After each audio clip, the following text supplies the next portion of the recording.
Welcome to the Common Good Podcast, a conversation at the intersection of remembering, belonging, and place. I'm your host, Rabbi Miriam Cherlin-Champ. In this episode, John and Peter interview Parker Palmer on the Abundant Community webinar about the relationship between aging and community development. In this time, older folks have often been reduced as simply a vulnerable population without considering their core role in creating our collective social fabric.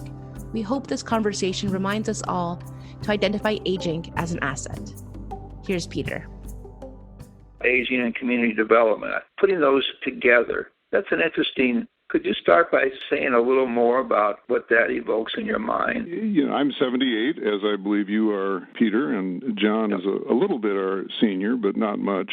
I'm very aware of the number of older folk around me, people in my age cohort, who really feel unseen, unheard, ignored, and yet who still have so very much to offer. I personally don't feel that way because I've been fortunate over the years to create a work life that is sort of self-determined, and I can keep writing and speaking as long as I'm able to do so. These elders who become invisible in the community, they have such great experience to bring to so many things. They've been around the block more than a few times. When I think about the role of the elders historically in many countries, I'm thinking, for example, of Latin American countries like Chile and Argentina, where it was really the grandmothers who called those totalitarian societies back to some form of accountability. And of course, in many parts of this country now, it's the grandparents who are caring for the young children as that middle generation of parents finds themselves working a couple of jobs or otherwise unable to care for their own kids. So I think we have a huge asset here that is yet to be tapped and has a lot to do with how in this American culture of ours, which is both glorious and screwed up at the same time, we somehow have this notion that we have to stay young, which is kind of sort of against the laws of nature. Suppose we decided that we wanted to engage the less engaged elders. What are the kind of spaces or thinking or invitation you would do to initiate something like that? Well, the first thing that comes to my mind is the public schools, where there's so much need for older adults to simply sit with children. Very often these days, teachers have too many kids in their classes in order to pay attention to each of them. So this need for older people to sit with students and do simple things like work on basic math problems or issues with reading, or simply read to younger kids to provide that kind of grandparently presence that I think is so reassuring to younger children. I also think there's a great need among the rising generation of, let's say, 18 to 30-year-olds for conversations about vocation, about what am I called to in my life. It's a very confusing world that people of that age are moving into. I think it's a good deal more confusing than my world was when I was their age. And here we have elders who've negotiated some of that kind of thing, and with proper training in how to be a mentor rather than someone who sees his or her role as telling a young person what to do, but how to be someone who evokes the dreams and aspirations and hopes of younger people and knows how to help them sort things out. That's an enormously valuable role in a world like ours. We share an interest in faith communities, both traditionally and non-traditionally defined, people who gather around deep questions of meaning and purpose as informed by various traditions, some of them emerging traditions. I've often wondered why our faith communities are not doing more to host these kinds of intergenerational relationships. As I understand the demographics of church life these days, this tends to be an aging population. There aren't a lot of millennials actively joining the churches, and so why not bring some new life to the church by inviting elders to play these creative roles? And of course, this gives the elders a sense of having a valuable role in the community, which many of them start missing either on retirement or when they become empty nesters or the loss of a spouse. If something happens in one's older years that deprives one of meaning, activities of the sort that we're exploring here, which are meaning-making activities. If you were training people, what's the key kind of training you would give people as they cross generation, move into a school or move into younger people or vocational conversation? Let me focus on that 18 to 30-year-old group. So I think the first thing that I would do is to work very hard on helping people develop a capacity to listen. This is something that we do in our, what we call our circles of trust through the Center for Courage and Renewal. One of the first things we do in circles is to try to help each other understand we're not here to make speeches to each other. We're here to listen deeply to each other, to do something that a wonderful feminist theologian called Nell Morton once named as hearing each other into speech. Mm-hmm. I really love that phrase. Everyone has something to say behind what they're saying, or they have a question behind their question. We can serve each other so powerfully well by hearing each other into speech. The way we do that is pretty simple. When our circles gather, we say, rule number one is there shall be no fixing, no saving, no advising, and no correcting each other. Usually when we announce that, and we're talking here about 25 people who are going to experience, let's say, 5 or 6 retreats with each other of 3 days each over a year and a half, somebody says, well, what in heaven's name are we going to do for the next year and a half? You've just taken away everything we know how to do and like to do. But of course, what we've taken away are precisely those behaviors that tend to end conversations quickly and to drive us back into hiding, as it were. So if I sit down with a 22-year-old person and I listen for 5 minutes and I start telling them what I think they ought to do with their life, given the very few initial surface clues they've given me, that effectively ends the conversation. But if I know how to listen, and then secondly, to ask honest, open questions, which turns out to be a high art, really, because most of us are trained to ask questions that are really little speeches in disguise or little advices in disguise. So when I teach people the protocols for asking honest, open questions, I'll often say, have you thought about seeing a therapist is not an honest, open question. You might as well fess up and say, I think you ought to see a therapist, but that's not your job. That's not what we're there for. You're here, you're present to hear that other person into speech. And if you can ask a question like, the experience you just told me about that's so difficult for you at the moment, have you ever had a similar experience in your life? And if the person says yes, well, can you tell me a little bit about it? Right. And if they do that, and then to ask, was there anything you learned during that experience that might be helpful to you now? That's an example of hearing a person into deeper and deeper speech, where they start to discover that, as we Quakers like to say, everyone has an inner teacher. Everyone has a kind of inner source of guidance, but it often needs the encouragement and the evocation of another person or group of people in order to be heard and in order to be followed. You've written about and talked about periods in your life, Parker, where it's been a struggle for you. One of the things I read or heard that so touched me, you said everybody who comes to you in those periods always has something in mind. And the only time anybody did anything that was truly helpful was when they rubbed your feet.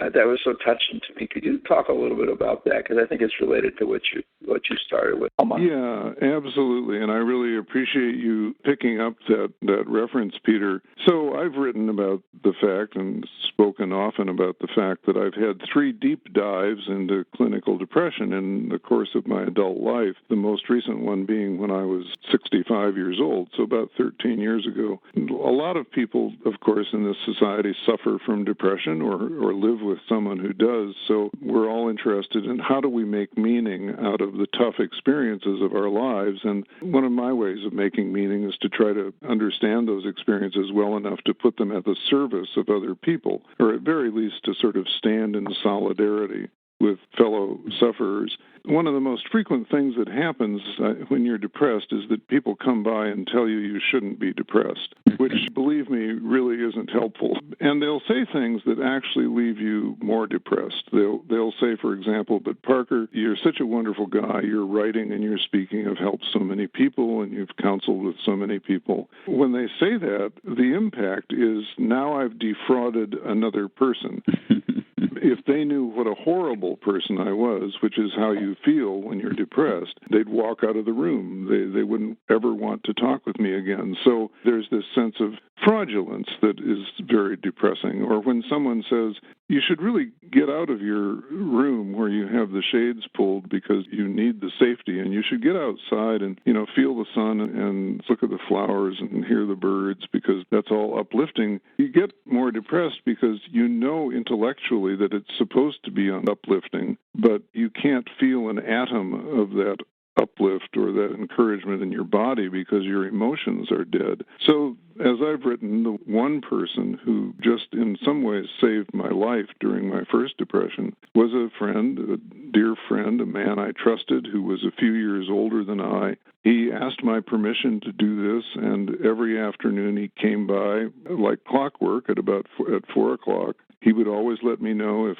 the day came when he couldn't make it that day because he knew that I was kind of counting on it. And he just had me sit in a chair in my living room and took off my shoes and socks and massaged my feet for maybe 30 minutes. It does remind folks, it certainly reminded me of the foot washing scenes in Scripture and in Christian tradition and in other traditions too. He somehow amazingly found the only place in my body where I could feel connected to another human being. He hardly ever spoke. He was a very intuitive person. Occasionally he would say something like, I feel your struggle today, no more than that. On other days he might say, I feel you getting a little stronger. He wouldn't invite a conversation. He would just make these simple observations occasionally. What he gave me was one of the most precious gifts you can give a person who's depressed, and it's actually a twofold gift. One is a sense of connection with another human being, which you're utterly lacking in clinical depression, and that's terrifying in and of itself. And the second gift implicit in that is you've finally found someone who's not scared of your depression. The people who came around with what I call drive-by advice, lob it and leave, were really people who I could tell intuitively were looking at my depression as a contagious disease. And if they stayed too long, they might catch it themselves. It was depressing to them to see me depressed, and so they were afraid of me. You're super sensitive to that when you're depressed, and when they drop their advice on you and then run, you really are left in deeper darkness than you had before. But this man stayed with me. He was faithful to me for months. As I say, I really credit him with helping me see it through. Thank you so much, Parker. Because it's true not just for clinical depression, but it's true for the tragic nature of life and those hills and valleys that just being human. Absolutely. When I read your title, The Abundant Community, I instantly think of this abundance that we all have if we're not afraid of each other, which is the abundance of simple presence to another human being. You've been listening to the Common Good Podcast, a conversation at the intersection of remembering, belonging, and place. We wanted to bring you a poem by Parker about narrative threads and impermanence. It's called Everything Falls Away. Sooner or later, everything falls away. You, the work you've done, your successes large and small, your failures too. Those moments when you were light, alongside the times you became one with the night. The friends, the people you loved who loved you, those who might have wished you ill. None of this is forever. All of it is soon to go or going or long gone. Everything falls away except the thread you followed, unknowing all along.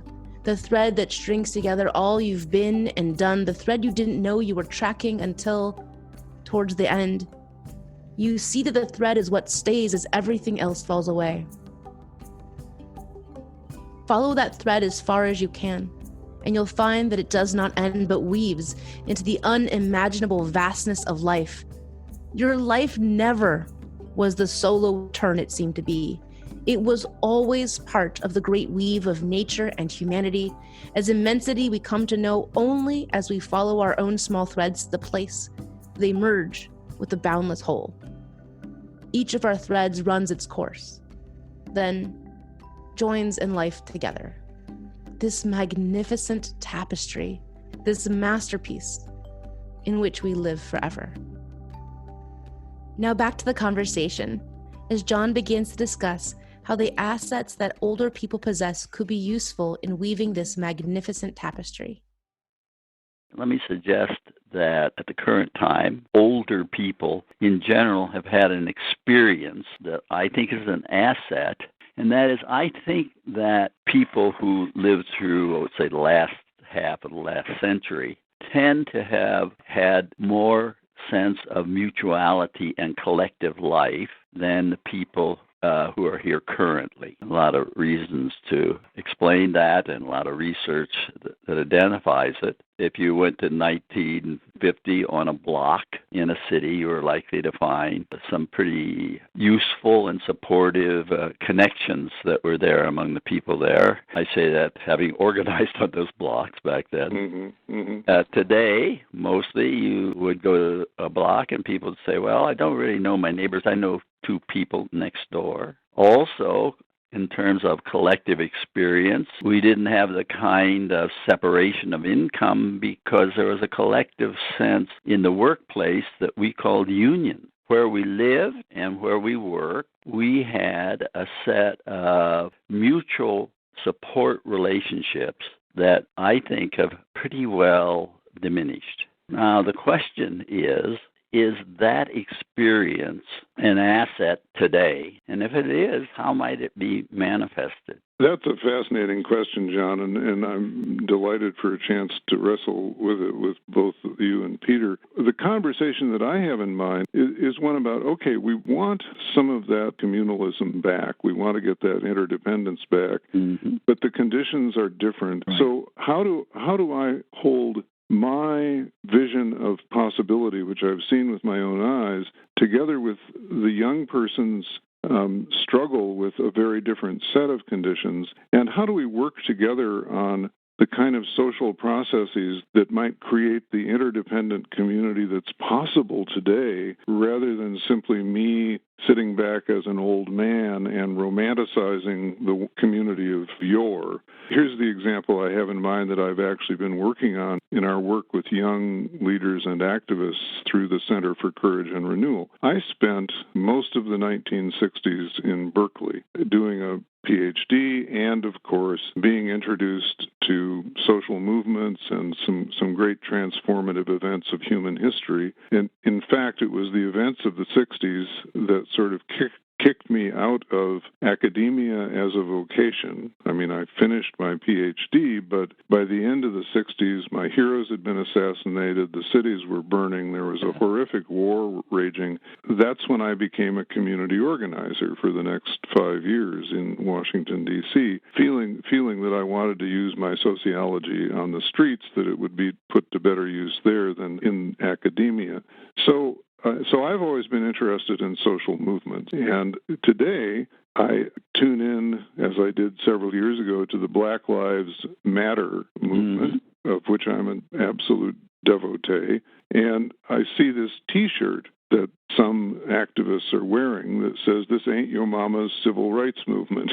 and I realize, I've got some learning to do around how movements today are taking a different form than they did in the 60s. One of my most powerful experiences in recent years was in 2011, going on the annual civil rights pilgrimage led by Representative John Lewis, which was this 3-day trek through Birmingham, Montgomery, and then to Selma, where on the 46th anniversary of Bloody Sunday, John Lewis led a bunch of us across the Edmund Pettus Bridge, just as he had originally at age 24. And it was very moving. I learned a lot from that.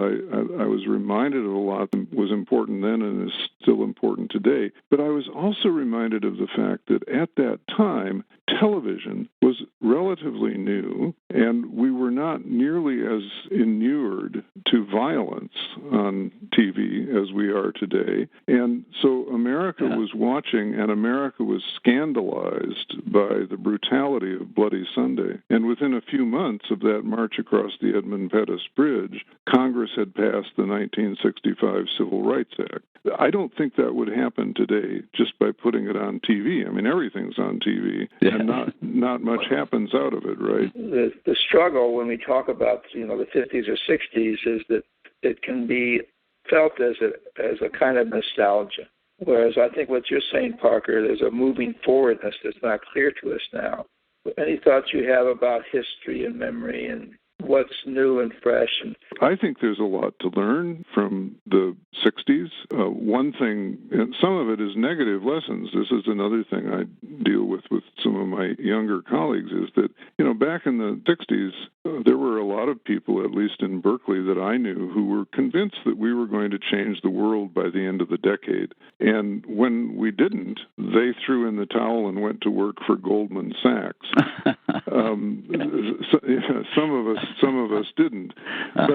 But today's young activists are, I think, better represented by a book written by a friend of mine, a woman, 35 or so, named Courtney Martin, who wrote a very fine book called Do It Anyway, about the younger generation of activists. And her basic thesis is they understand they're not going to change the world overnight or even real soon, but they do believe in incremental change, and they believe in the absolute importance of witnessing to their own values in an active way.